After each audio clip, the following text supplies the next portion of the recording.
목사님들 반갑습니다. 근데 올 때마다 번번이 우리 강사랑 목사님 뒤에 세워주시는데 많이 겹쳐요. 강사랑 목사님과 제가 같은 학교를 나온 것도 아닌데 왜 이렇게 겹치는지 모르겠어. 합해지다. 아유, 아멘입니다. 다음부터는 저를 앞에 세워주세요. 자, 오늘 이것이 무엇이고 오늘 제목입니다. 본문 말씀 마태복음 6장 9절에서 11절. 우리가 날마다 주문에 의듯이 아버지 앞에 예배드리고 그러고 나서 끝에 하는 말씀이죠. 주기도문, 주기도문. 예수님이 제자들에게 2000년 전에 중원부원 저 이방 사람처럼 기도하지 말고 이렇게 기도하라 하고 일러주신 말씀입니다. 찾으신 분은 다 같이 시작. 그러므로 너희는 이렇게 기도하라.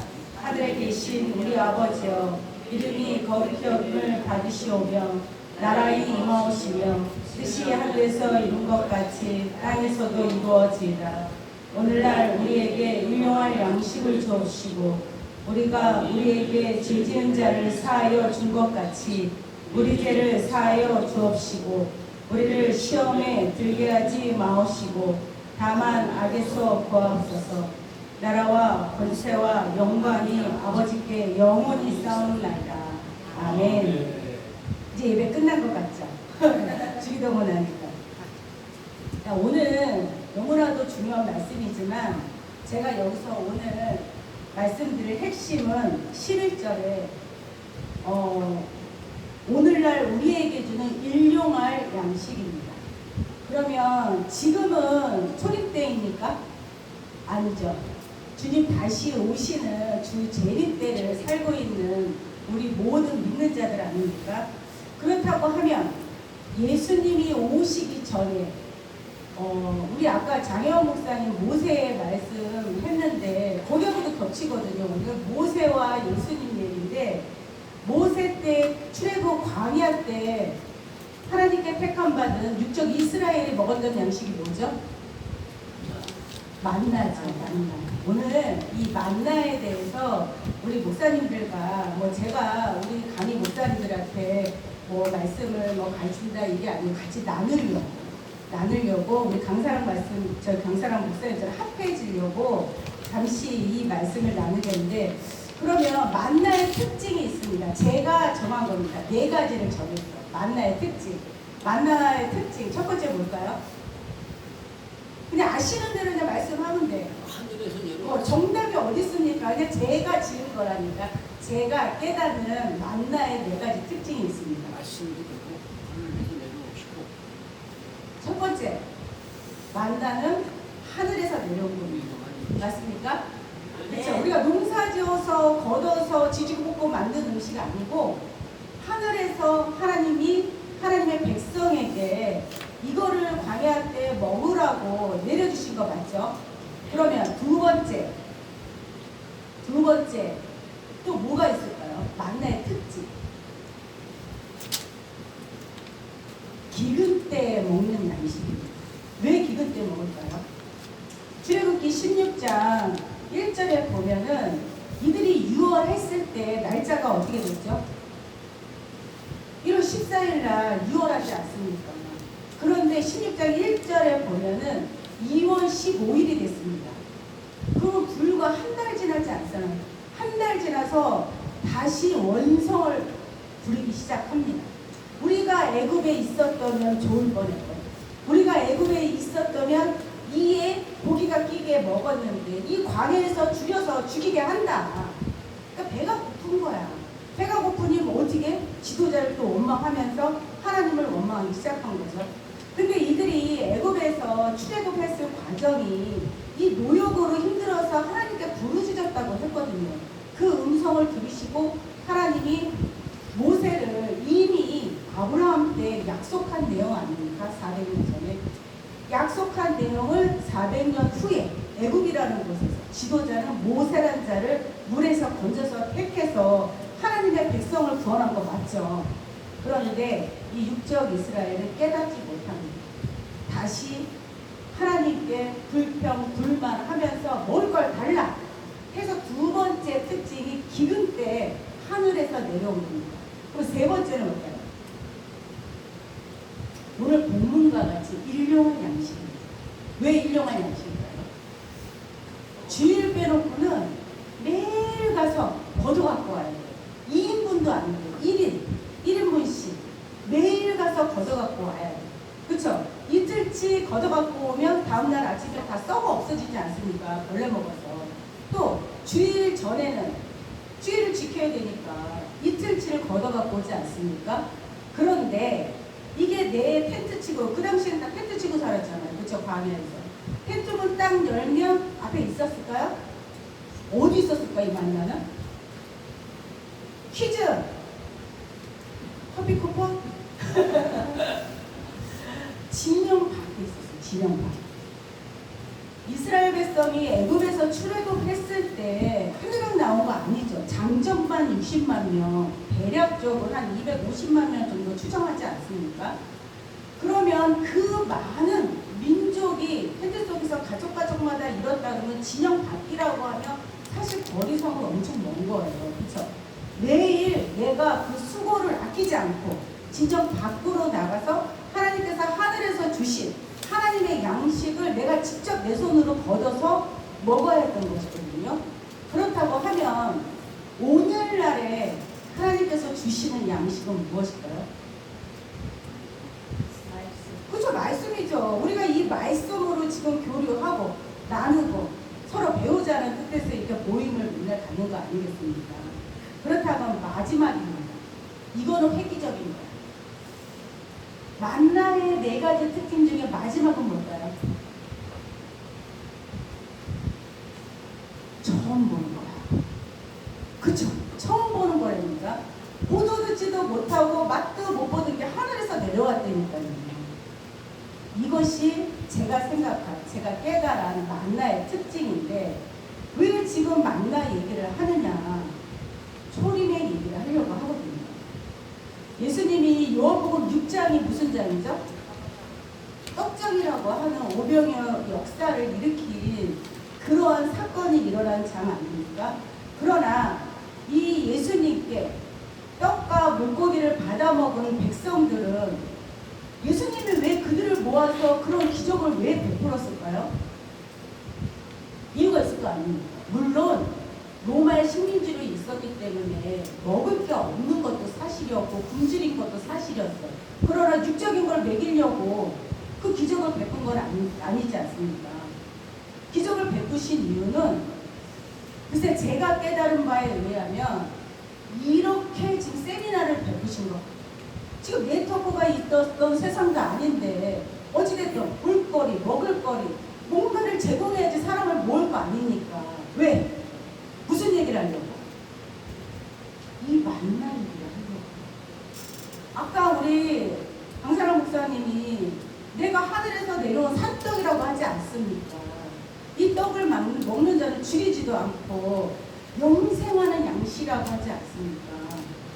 그런데 그 영생하는 양식의 내용이 뭐였죠?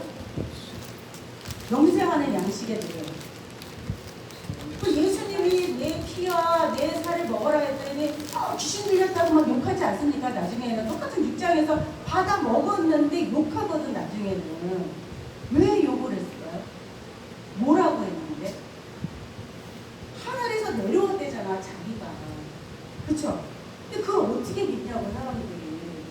저 예수가 어디서 태어나고 아버지 엄마가 누군지 다 아는데 자기가 하늘에서 내려왔다고 하고 하나님의 아들이라고 하고 계속 이런 얘기를 하는데, 이것이 처음 보는 양식이라는 거예요. 처음 보는. 어떤 양식? 이 예수님의 이 관한 내용은 구약 어디 있죠? 구약 전체 39권에 모세와 율법과 선지자의 글, 시편의 글 다 누가 있었다? 예수 그리스도. 그쵸? 메시아를 숨겨놨는데 어떻게 숨겨놨어요? 저 베들레헴 마구간에서 난다. 그러고 나서 애굽으로 간다. 나중에 애굽 갔다가 나사렛에 들어와서 목공의 아들로 산다. 뭐 이렇게 정확하게 해놨으면 얼마나 좋아. 못생겼어, 상했어, 이름 예수야, 아빠 요셉이래, 이렇게 대놓고 적어놨으면 얼마나 좋았냐 이거죠. 그러면 육적인 이스라엘의 그 모든 믿는 자들이 단박에 메시아를 알아볼지, 그쵸? 알아봤을 건데 알아보지 못했다는 겁니다. 우리 강사람 목사님 왜 알아보지 못했죠? 그렇죠. 눈이 멀었어. 이사야서 29장 보면은 육적 이스라엘 민족이 하나님의 말씀을, 선지자의 말씀을 듣지 않고 계속 배도의 행위를 하니 잠자는 영을 부어줬다고 하거든요. 그러니 눈으로 보아도 귀로 들어도 모른다는 겁니다. 왜? 이 예언을 통해서 대놓고 정확하게 표현한 게 아니라 모든, 왜냐면 예수님이 천국에 있잖아. 자신이 천국이야. 세례 요한이 뭐라고 선포합니까? 요한복음 1장에 회개하라, 천국이 가까이 왔느니라 하지 않습니까? 이 예수님이 구약 39권의 주인공이고, 이 주인공을 어떻게 감춰놨다? 비유시사, 선지자를 통해서 빙자하여서 감춰놨다고 말씀하시지 않습니까? 그렇다고 하면 이 예수님이 이 많은 사람들을 불러놓고 이 오병이어 기적을 베푸면서까지도 하고 싶었던 얘기는 무엇일까요? 너희가 찾던 메시아가 누구다? 나다 하면서 성경을 풀어주셨을 거 아닙니까? 그런데 사람들이 그게 뭐야? 처음 듣는 얘기거든. 처음 보는 거거든. 인자 한 분 외에는 하늘에 올라갔다 오니까 없다고 하지 않습니까? 저도 평생 신앙생활을 했지만 천국 갔다 오신 분들 되게 많이 봤거든요. 우리 목사님도 천국 다녀오셨습니까? 갖가지 모양으로 천국이 어떻게 생겼다 어떻게 생겼다 이렇게 말씀하시거든요. 근데 이 성경을 보면 천국의 모습은 본문들은 똑같이 그려요. 그런데 내가 간 천국이 성경과 일치하지 않아. 그러면 아까 우리 강사랑 목사님이 맨 나중에 읽었던 계시록 22장 18절에서 19절 말씀, 이 책의 내용을 가감한 자는 저주를 받고 거룩한 성 예루살렘에 참여하는 것을 어떻게? 제하여 버린다는 거예요. 그러면 요한계시록이 뭡니까? 예수님이 다시 오실 때 내가 어떻게 하고 이런 모양으로 온다는 사건들을 적어놓은 책 아닙니까? 그러나 이 책의 내용이 우리가 보기에 읽기 쉽습니까? 어렵지 않습니까? 왜? 다 비유로 되어 있습니다. 바다에서 올라온 일곱 머리 열두 가지 짐승이 누군지 미국입니까? 중국입니까? 제가 배울 때는 미국, 중국, 러시아로 배웠어요. 솔직하게 저는 그렇게 배워요. 제가 배울 때. 제가 여러 교단 가서 사실 많이 계시록을 배워봤거든요. 진짜 노트가 이만큼 쌓일 정도로 진짜 빼곡하게 매일 공부하면서 했는데 계시록 13장만 들으면 볼펜을 던졌어 진짜. 계시록 19장에서는 에이씨 공부 안 해. 이게 말도 안 되는 거거든요. 공중의 새들을 모으는데 그게 정말 진짜 독수리와 각종 새들을 모아서 죽은 신체들을 쪼아먹게 해서 깨끗하게 한다는 그런 교단도 있어요. 그럼 다 죽었으면 우리 하나님 예수님은 어디로 와 누가 할까요? 분명히 사람들 위해 장막을 치신다고 하지 않습니까? 계시록 14장에 보면. 그쵸? 계시록 21장에도 새하늘 3장에 오신다는데 애통, 눈물, 사망 모두 다 없이 하고 하나님이 사람들의 장막을 쳐서 같이 산다는데 이 싹 죽었어. 아무도 없어. 새만 있습니다. 새만. 그런 내용이 아니지 않습니까? 그래서 가감한다는 건 더해도 안 된다는 거, 빼서도 안 된다는 거. 얼마나 이 성경이 중요한지를 하나님께서 말씀을 통해서 우리에게 알려주시는 내용 아니겠습니까? 시간 보고 있어요. 여기 오면 시간 지켜야 되더라고요. 20분 넘어가면 땡 합니다. 그래서 마태복음 24장에 1절부터 4절까지 보면 주님 다시 오실 때 징조가 있지 않습니까? 어떤 징조가 있습니까? 4절에 보면 거짓 선지자가 많이 났다. 그러니까 미혹의 영을 주의하라는 표현을 하시거든요. 제가 아까 읽으려고 했는데 자꾸 우리 강사람 목사님이 얘기를 하셔갖고 제가 사실 준비 다 해갖고 근데 거의 반은 날렸어 사실 지금. 자, 요한일서 4장 1절에 보면 우리가 너무 잘 아는 말씀 아닙니까? 형제들아 하면서 요한이 당시에 있는 신앙인과 또한 우리를 생각해서 성경을 분명히 남겨주신 게 아니겠습니까? 그런데 4장 1절 한번 찾아서 읽어볼까요? 4장 1절 요한일서 4장 1절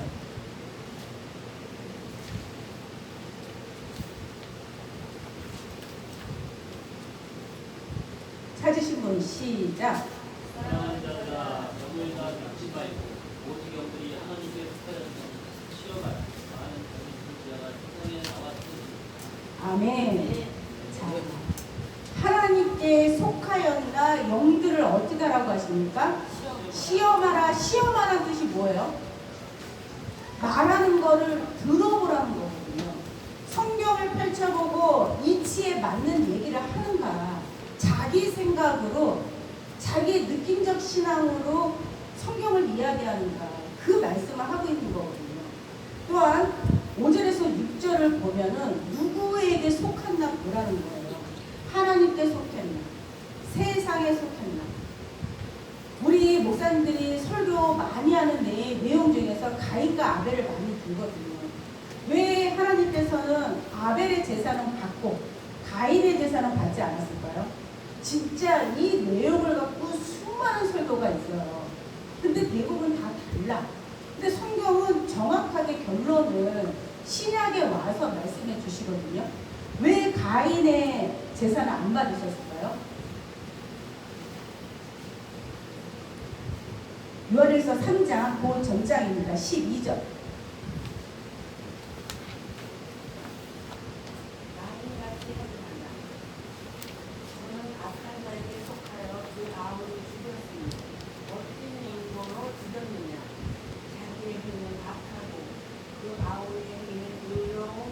아멘. 자, 여기서 분명히 말씀하시죠. 소속의 차이입니다. 하나님께 속했나, 악한 영에게 속했나. 영이 말 아니니까. 또한 하나님의 말씀이기도 하죠. 요한복음 9장 63절에 보면 예수님이 내가 이른 말이 곧 영이라고 하셨습니다. 그렇다고 하면 자, 로마서 8장 한 절 더 한번 읽어볼까요? 로마서 8장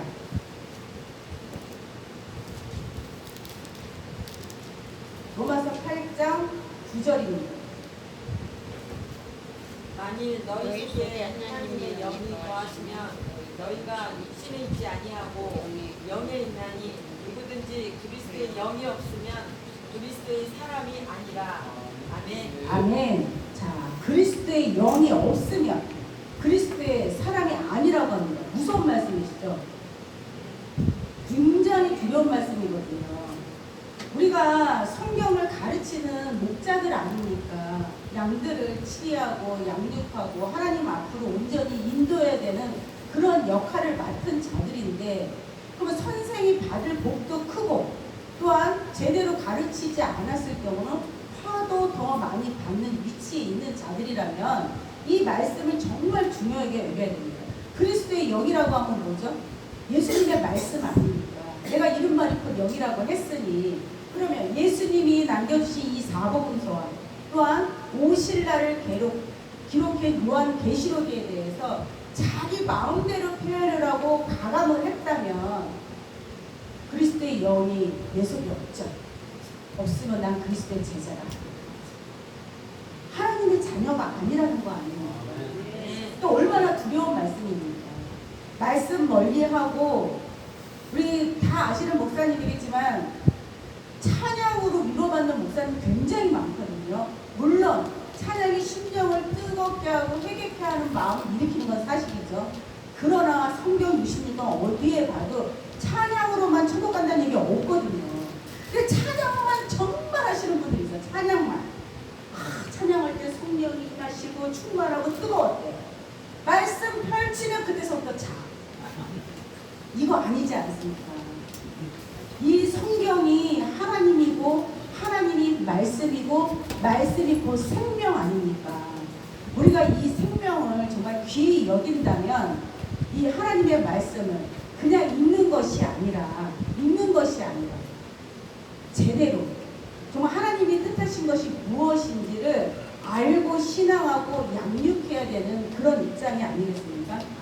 그렇다고 보면 초림에 예수님 또한 하늘에서 내려온 살아있는 떡, 산떡, 생명의 떡, 만나가 아니었습니까? 그럼 만나 맞죠? 하늘에서 내려온 분 맞죠? 그 다음에 기근때, 그쵸?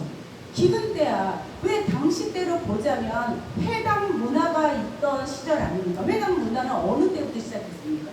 바벨론 포로 때부터 예루살렘 성전에 가서 제사를 못 드리니까 동네마다 세워진 게 제사장이 아닌 일반 성도가 세워진 게 회당 문화거든요. 그것이 나중에 교회로 자리 잡은 거예요. 우리가 기독교 역사를 살펴보면 실질적으로 처음에 성도들이 성경을 접했습니까? 아니거든요. 이 성경은 누구만 갖고 있었어요? 제사장. 또한 천주교가 들어왔을 때는 교황하고 신부님들 사제들만 갖고 있었던 거 아닙니까? 그러면 자기들이 갖고 있고 성도들은 그 말만 믿고 하나님 예수님을 알았어. 나중에는 잘 아시잖아요. 예수님의 피 흘린 옷자락이 어디서 나왔는지 성물에 절하고 베드로의 발톱 갖다가 그게 수백 년 동안 이어왔다는 것도 대단한 거예요. 그래서 그런 모습에 절하면서 또한 성직자들을 숭배하고 성지순례 보내고 이러면서 내가 천국 갔다 했던 게 기독교 문화 시작이 아닙니까? 그렇다고 하면 마틴 루터가 시작한 95개의 방방문을 통해서 기독교 개신교가 여기까지 왔는데 그럼 오늘날은 반박 필요 없을까요? 역사는 반복되기 때문에 정말 이 말이 진짜인지 하나님 말씀인지 이 말이 나의 생각과 느낌적인 표현인지를 분별하셔야 됩니다. 영 분별하라고 하지 않습니까? 이 영 분별 못하면 내가 사단에 속한 자인지 하나님 앞에 속한 자인지 모른다니까. 나 자신도. 그렇죠? 2000년 전에 서기관과 바리새인들이 멸망당한 걸 본인들이 알았습니까? 예수님이 마태복음 23장에 7가지 화를 외치지 않습니까? 첫 번째 뭡니까? 지도 천국 안 가면서 천국문 닫아놓고 성도들도 못 들어가게 한다고 하지 않습니까? 바다를 건너 더 배나 지옥 자식 만든다고 하지 않습니까? 근데 누가 한 짓이에요? 그게 종교 지도자들이 한 짓이거든요. 오늘날 그거를 비판하는 자들이 여기 모인 줄 믿습니다. 아멘. 정말 말씀 안에서 하나 되지 않고 말씀 안에서 서로 교류 안 하면 우리가 나 자신도 모르게 멸망의 자리에 서 있을 수도 있다니까요.